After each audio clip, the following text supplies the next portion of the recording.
Hello students, आज की class में आपका स्वागत है। पिछली क्लास में हम दो चरों वाले रैखिक समीकरण को हल करने के लिए दो मेथड पढ़े हुए हैं। पहला था सब्स्टिट्यूशन मेथड और दूसरा था एलिमिनेशन मेथड, विलोपन विधि और प्रतिस्थापन विधि। अब हम दोनों इक्वेशन को सॉल्व करने के लिए एक तीसरा मेथड आज पढ़ने वाले हैं, क्रॉस मल्टीप्लिकेशन मेथड, या जिसको हम कहते हैं तिर्यक गुणन विधि। तो तिर्यक गुणन विधि क्या होता है देखते हैं। हमारे पास मान लीजिए दो इक्वेशन दिए हुए हैं। पहला इक्वेशन है a1x plus b1y equal to c1 और सेकेंड इक्वेशन है a2x plus b2y equal to c2। दो इक्वेशन है और ये दो इक्वेशन को हमें सॉल्व करना है।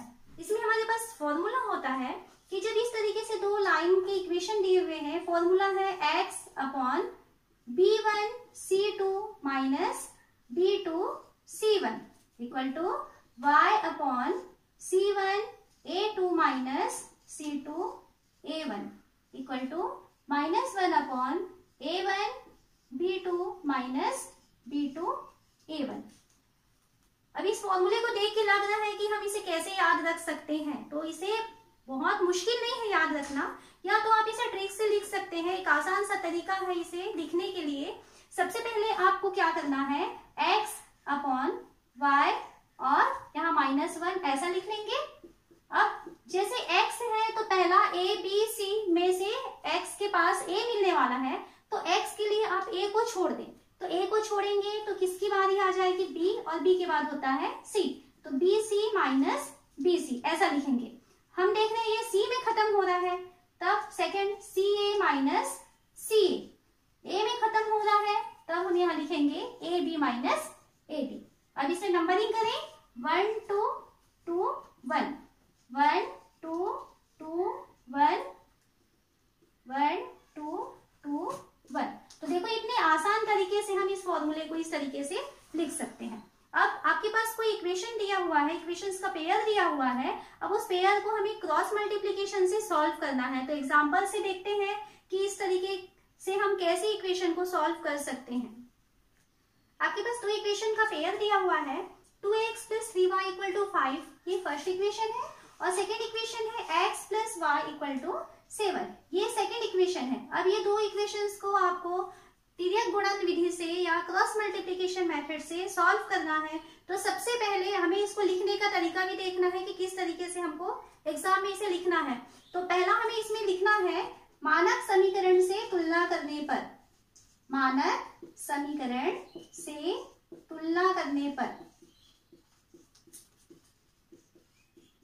मानक समीकरण क्या होते हैं, तो पहले का हो जाएगा a1x plus b1y equal to c1, पहले इक्वेशन को इससे तुलना करेंगे, और सेकंड के लिए a2x plus b2y equal to c2, second equation को हम इससे तुलना करेंगे।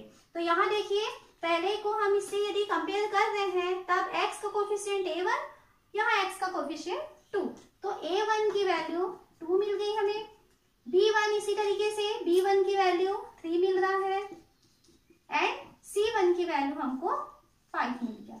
सेकेंड इक्वेशन की इससे तुलना करते हैं, तो a2 मीन्स x का कोफिशिएंट सेकेंड इक्वेशन के लिए, तो सेकेंड इक्वेशन के लिए x का कोफिशिएंट है 1, y का कोफिशिएंट है b2 की वैल्यू भी 1, एंड c2 की वैल्यू 7।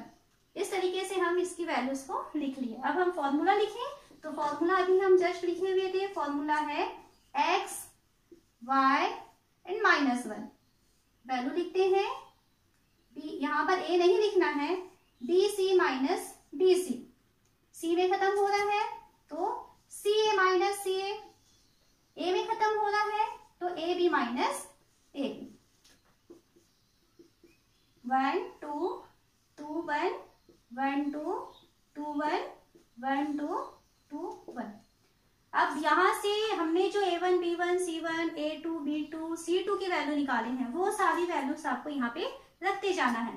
तो वैल्यूज हमें रखना है, तो x अपॉन, देखिए b1 c2 है, तो b1 c2 आपको 3 और 7 का यहाँ मल्टीप्लाई करेंगे, तो ये मल्टीप्लाई हो जाएगा 3 इंटू 7, माइनस का निशान है b2 c1, तो ये b2 है, ये c1 है, 1 into 5 equal to y upon C1A2, तो C1 ये A2, तो 5 इंटू 1 माइनस C2A1 यानी 7 into 2 equal to -1 upon A1B2, तो ये देखिए A1 और ये B2 है, 2 into 1 minus A2B1 means 1 into 3।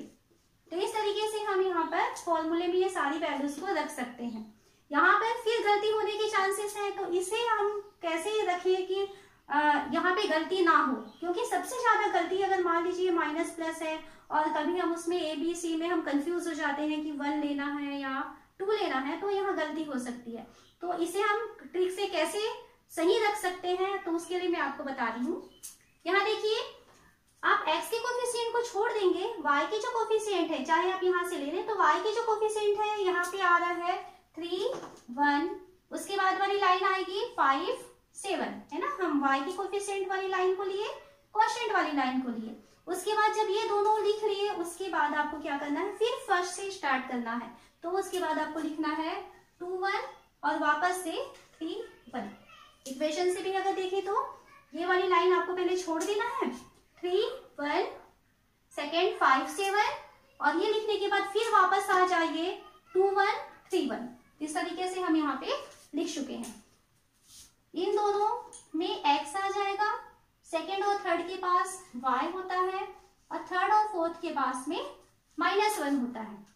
फिर क्या तरीका है लिखने का, आप इन दोनों का मल्टीप्लाई करेंगे और माइनस का निशान लेकर के फिर इन दोनों को मल्टीप्लाई करते हुए आगे चलेंगे। 3 into 7 minus 1 into 5, 5 into 1 minus 7 into 2 and 2 into 1 minus 1 into 2, 1 into 3। तो इस तरीके से आप x, y और -1 की वैल्यू रखेंगे। देखिए यहाँ पे x अपॉन मल्टीप्लाई करें 3 into 7 minus 1 into 5 equal to y upon y के नीचे देखिए 5 इंटू 1 माइनस 7 इंटू 2, तो 5 इंटू 1 माइनस 7 इंटू 2 -1 अपॉन, यहाँ पे फिर से वैसा ही करना है, 2 इंटू 1 माइनस 3 इंटू,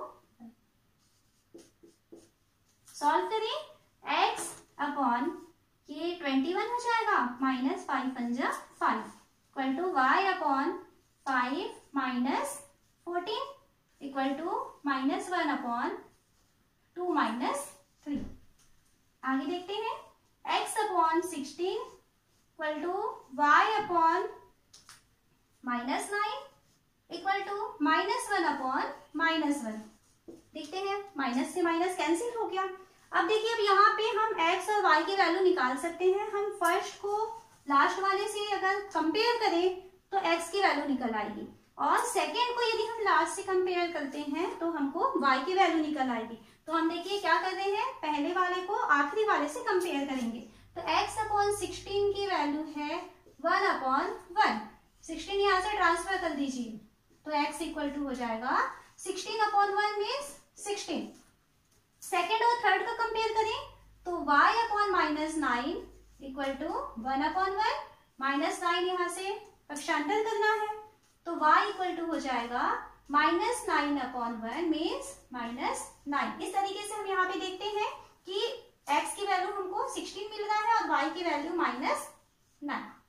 एक और क्वेश्चन हम लेते हैं जिसको कि हम क्रॉस मल्टीप्लीकेशन मेथड से सॉल्व करेंगे। इक्वेशन है 3x + 2y = 2, x - y = -1। तो देखिए यहाँ पे हम इसको मानक समीकरण से यदि तुलना करते हैं तब हमारे पास a1, b1 और c1 की वैल्यू क्या मिलेगी, a2, b2 और c2 की वैल्यू। तो यहाँ a1, b1, c1 के लिए हमको फर्स्ट इक्वेशन में जाना है। तो फर्स्ट इक्वेशन में हम जाते हैं तो a1 की वैल्यू 3, b1 की वैल्यू 2 एंड c1 की वैल्यू 2। सेकेंड इक्वेशन में जाए तो सेकेंड इक्वेशन से हमें a2 मीन्स x का कोफिशिएंट 1, b2 मीन्स y का कोफिशिएंट, तो आपको यहाँ पे साइन को ध्यान रखना है ना, -1 है ये, तो -1 रखेंगे and c2 means constant term हो जाएगा -1। तो इस तरीके से हम वैल्यूज लिए। फॉर्मूला है हमारे पास x upon bc minus bc, y upon c a minus c a equal to -1 upon a b minus a B.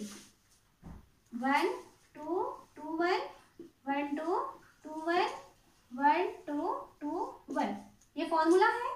अब इस फॉर्मूले में हमें वैल्यू रखना है, तो x y -1 देखिए कैसे रखते हैं। अब वैल्यू रखने के लिए हम पहले x के कोएफिशिएंट को छोड़ देंगे और उसके बाद से स्टार्ट करेंगे।